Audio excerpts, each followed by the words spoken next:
वाला नहीं है।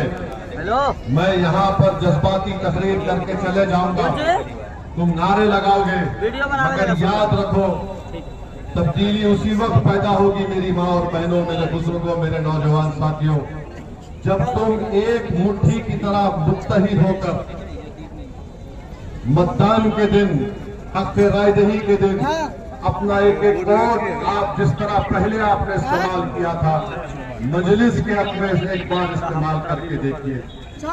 क्या आप थक नहीं गए?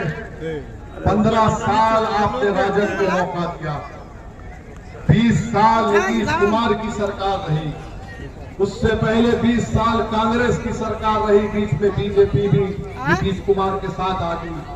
क्या मिला मेरे भाई बिहार के गरीबों को? क्या मिला बिहार के किसानों को? क्या मिला बिहार के महिलाओं को?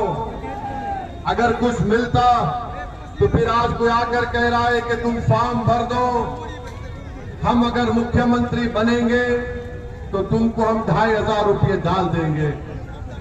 अरे याद रखो, कहावत ये है कि मुझे मच्छी मत दो, मुझे मच्छी पकड़ना सिखा दो, मुझे हुनर दो। 2500 देने की बात महाराष्ट्र में भी हमने कहा था, वहां पर महाराष्ट्र में बीजेपी ने कहा था चुनाव से पहले, आज से 6 महीने पहले, कि हम वहां पर लाड़की बहना स्कीम के नाम से कहा था कि हम आ जाएंगे, 2000 रुपये देंगे।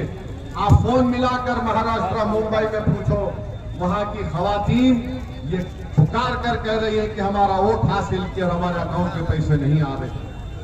फिर आज आकर कह रहे हैं इतने देंगे उतने देंगे। अरे मेरे भाई, अगर तुम पैसे देना चाहते तो रोड क्यों नहीं बनाए?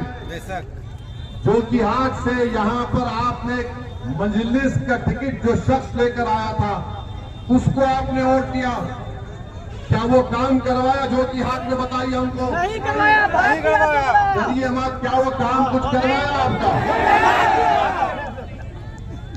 और मजलिस को छोड़कर क्यों गए? कहा कि नहीं, बल्कि अपने साथ 4 को लेकर गए। उसकी क़यादत जो कि हाथ के विधायक कर रहे थे, कह के मजलिस पर रहेंगे तो काम नहीं होगा। मैं उनसे कह रहा हूं कि कोई आरटीआई का एप्लीकेशन डाले और डालकर पूछे कि अख्तर ईमान ने अपने असेंबली के हल्के में कितने करोड़ के काम कराए। अख्तर ईमान ने 5 साल में 800 करोड़ के काम मंजूर करवाए, जो अब काम चल रहे हैं, बस काम मुकम्मल भी हो गए। उसमें कितने का ब्रिज है? 300 करोड़ का खाली ब्रिज का काम चल रहा है। और काम कैसा चल रहा है? अख्तर भाई हमको बोले कि आप आ जाइए, आपको नदी में चलना है हमारे साथ। 15 मिनट हम चले नदी में अख्तर भाई के साथ। फिर बोले एक और नदी में चलना, हम चले नदी में, हमारे घुटने बराबर पानी था। अख्तर भाई वापस असेंबली गए, तेजस्वी मिनिस्टर था, बोला अख्तर भाई आपके ब्रिज का काम हम मंजूर करवाएगा। अरे तुम तो तेजस्वी के तलवे चाट रहे थे, तुमने जोकीहाट की रोड नहीं बना सके, तुमकी सूरत से आकर रोड पूछोगे मुझे?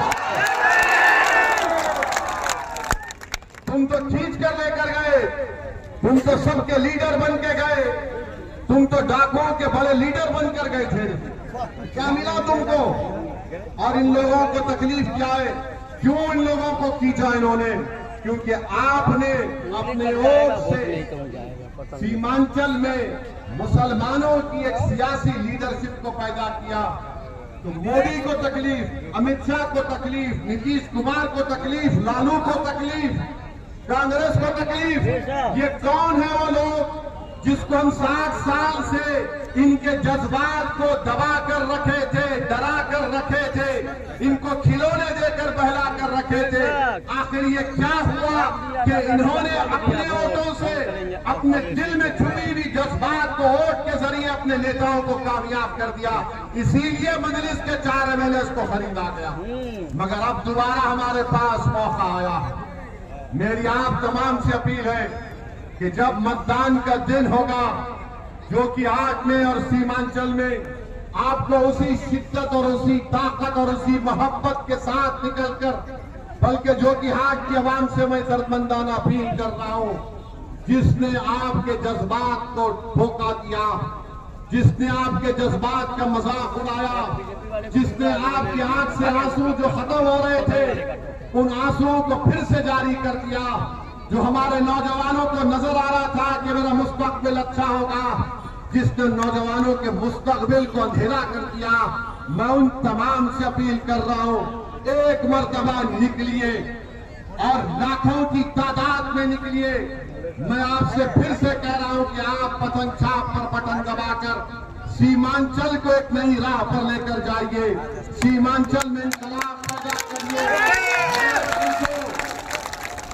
याद रखो मेरी मां और बहनों, याद रखो जो कि हार की गयूर अवाम, तुम्हारा वोट तुम्हारे मुकद्दर के फैसलों को तब्दील करेगा। तुम्हारा वोट जुल्म का